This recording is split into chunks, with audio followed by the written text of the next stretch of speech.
महाराष्ट्र शाही न्यूज मराठी, बातमी मागची बातमी, शोध सत्याचा। प्रायोजक आहेत ऑफकी studios, music and recording studio आंबीदुमाला, audio advertising, music composition, recording, background music, mixing and mastering services आता आपल्या पठार भागात। संपर्क 95 95 65 48 75।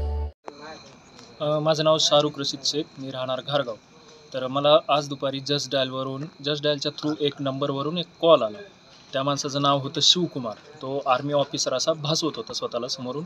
तर त्यांनी सांगितलं का मला मंडप वगैरे साऊंड वगैरे पाहिजे। तर मी आमचे नातेवाईक असलेले श्री मोहम्मद पटेल राहणार कुरकुंडी यांचा नंबर दिला। त्यांचा मंडपचा व्यवसाय आहे, त्याच्यामुळे त्यांना त्यांचा नंबर दिला। तर त्या माणसांनी यांच्याशी कॉन्टॅक्ट केला का आम्हाला आमचा मिलिटरीचा कार्यक्रम आहे संगमनेर स्टेडियमवर, तर आम्हाला तिथे तुमचा मंडप, खुर्च्या वगैरे या सगळ्या गोष्टी तिथं पाहिजेत, तर तुम्ही ते आम्हाला उपलब्ध करून द्या।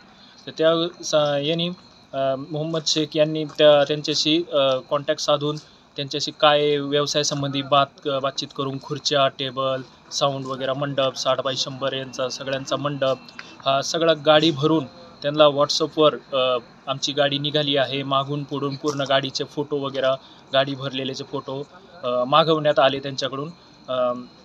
आणि हे संगमनेर तेथे पोचले। तर संगमनेर तेथे पोचले असता त्यांनी सांगितलं की तुमच्या गाडीचा गेट पास काढायचा आहे, आमच्या आर्मीचा रूल आहे।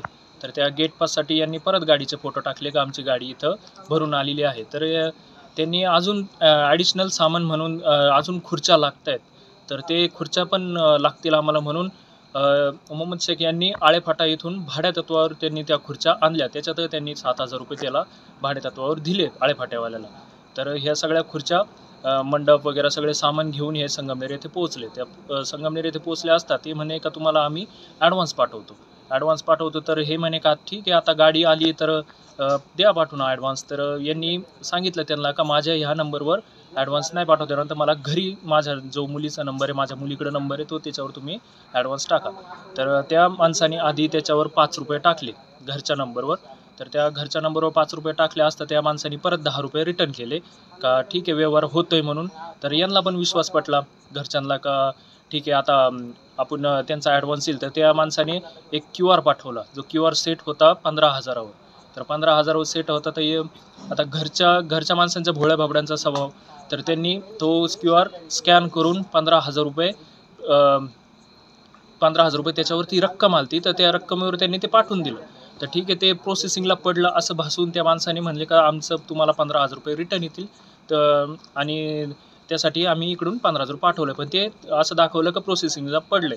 तर प्रोसेसिंगला पडलं असला ते अजून म्हणले का आर्मीचा रूल आहे 20,000च्या आत रक्कम असेल तर ते पुढं पैसे जात नाही, त्याच्यामुळे तुम्ही अजून 20,000 रुपये टाका। तर त्या 20,000 रुपये टाकले, परत एक स्कॅन टाकला, तर त्याच्यात यांनी 20,000 रुपये त्या माणसाला परत पाठवले। तर असे टोटल 35,000 आणि प्लस या आळेफाट्याला भाड्यातत्वावर ज्या खुर्च्या आणल्या होत्या त्यांना 7,000 रुपये, असे टोटल यांचे 42,000 रुपये, 42,839 रुपये यांचे त्या ऑनलाईन फ्रॉडवाल्यांनी यांच्याकडून उकळून घेतले आहेत। तर ह्या ऑनलाईन फ्रॉडवाल्यांचं असं झालं आहे आजकाल का समजा आर्मीवाला असा हा माणूस भासून, आता एक भारतीय असल्यामुळं आर्मीवाल्यांची जी आपलं मनात एक सॉफ्ट कॉर्नर आहे, त्याच्यामुळं आर्मीवाला आहे फसवू शकत नाही। आणि प्लस संगमनेर स्टेडियमचं नाव घेतलं आहे, तर संगमनेर स्टेडियमवाल्यांचं हे तिथं असले म्हणून यांनी त्यांना एवढे पैसे पाठवले। पण त्यानंतर त्याला कॉल लावले असता त्याचा कॉल बंद येतोय, त्याच्यानंतर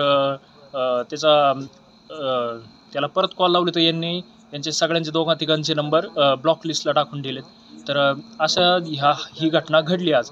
तर यांच्याबरोबर मोहम्मद शेख जे पटेल मंडप आणि साऊंड यांचा हा एक व्यवसाय आहे, तर यांच्याबरोबर हा ऑनलाईन फ्रॉड आज झालेला आहे। तर 42,839 रुपयाचा टोटल आज हातावर पोट असणाऱ्यांचा एवढा मोठा फ्रॉड म्हणजे खूप मोठी गोष्ट आहे। तर ग्रामीण भागात आर्मीच्या नावाखाली किंवा असे ऑनलाईन फ्रॉड खूप जास्त प्रमाणात वाढले आहेत। तर रोज सरकार आपल्याला फोनवर किंवा एखाद्याला फोन लावला असता तर रोज सरकार आपल्याला त्या गोष्टीवर माहिती देत आहे का तुम्ही अशा व्यक्तींपासून सावध राहा, हे असे कॉल आल्यास उचलू नका, त्यांना प्रतिसाद देऊ नका। तर आज हे फक्त एक व्यवसायाच्या निमित्ताने त्या गोष्टीत फसले गेले, त्याच्यामुळे त्यांना